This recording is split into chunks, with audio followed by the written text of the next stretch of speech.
Welcome to a lesson with Dr. Powell. Let's take another look at fractions. In the last lesson, we talked about a few different ways that we can think of intuitively about fractions and what they mean. Specifically, let's think about how we can use those ideas and use the moving parts that we have if we're dividing fractions. I mean, what in the world does that mean? We're taking, well, just intuitively. This means how many 4/7 fit into 3/2. You could think that way, or you could think, or we can move the parts around a little bit. So we could think of this whole fraction as being how many of something. So you could think of this as being like 3/2 of a group of the number of 4/7 there are in one, for instance. How many 4/7 are there in one? We could think of it that way. We could also rewrite this as, if we like, we could do something inside here. We could say 3/2 times 1/4 groups of a seventh. So we could have that in there.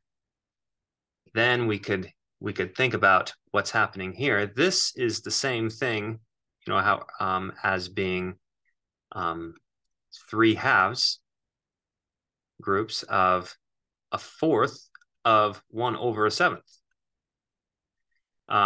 And what did we do here? So it's kind of like this idea where we have like a 1/2 of a 7th, even like in the last video. What did we do? We said this was 1/14. Essentially, we just multiplied these two numbers together, and we can work backwards as well in thinking about things that way. So we can move things around in such a way. Then we think about this. How many 1/7 are there in one? Well, obviously there's 7, right? So we can write 7 times 1/4 times 3/2. Now we can move things around if we want. We can look at 7 right here. See how it's just a number when we didn't write any denominator on it. We could think of it over 1 if we want, but it's just a number sitting out here. So it's saying how many of something. We put the 7 in the front if we wanted to. 3 we could also move over. So we could rewrite this whole guy as simply 3, and we could put the 7 out front, 7, and then we just have the two fractions, 1/2 of a 4th. Notice we're to the same thing again. So we have 3 times 7 on the top, so that's 21, over 2 times 4, which is 8. So we have 21/8. And that's intuitively how we can think about how to actually rewrite this as this. Really, when we're looking at fractions and anything in mathematics, we're just rewriting the question. This is the question of how many 4/7 there are in 3/2. Well, we're just saying that's the same thing as how many 8s there are in 21. Which way do you like better?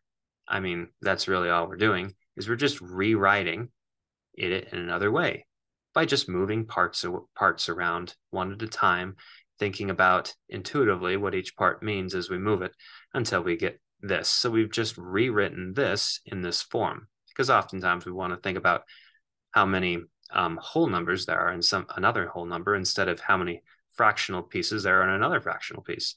But really, these two things are equivalent here as we're looking at it. So why don't we do some practice here? And as you're watching this, you could follow along, or or pause it, or whatever you'd like, and try it on your own. So we have, for instance, let's do another one of these. Let's suppose we have something like 2/5, and we're trying to decide how many, let's say, how many, let's suppose we have how many 4, like prime numbers here, that's okay. How many 4/7 are there in 2/5? All right. So let's just rewrite this statement in another way. How many 4/7 are there in 2/5? Or if we divided 2/5 into 4/7 parts, how big would each part be? That's kind of what we're looking at. Or if we take 2/5 of how many 4/7 fit into one. I mean, there's many ways of thinking about this. Okay, let's rewrite it in a way that's maybe a little bit more clear. All right, so for starters, what can we do? So I'll let you think about it. What did you do first? One thing we could do is we could take the 2/5 and we could think of it as being 2/5 of a group of how many 4/7 fit into one, right? Then we could look at this guy and we could think of it as being 2/5 of 1 over 4 times 1/7. So we could split 4 groups of a 7th down there. Then we could split that up as being 2/5 times 1/4 of how many 7ths fit into one, which would be, which we could write as 2/5 times 1/4 times 7. Then rearranging, the 2 can come out, the 7 come out, and this will look like 2 times 7 times 1/5 times 1/4. This is the what, and this is how many groups of. So we have 14 groups of 1/5 of 1/4, which is a 20th. So we get 14 over 20. In this lesson, we're not focusing on producing fractions at all. We're just rewriting different statements that we can make with fractions in other ways. Thanks for watching.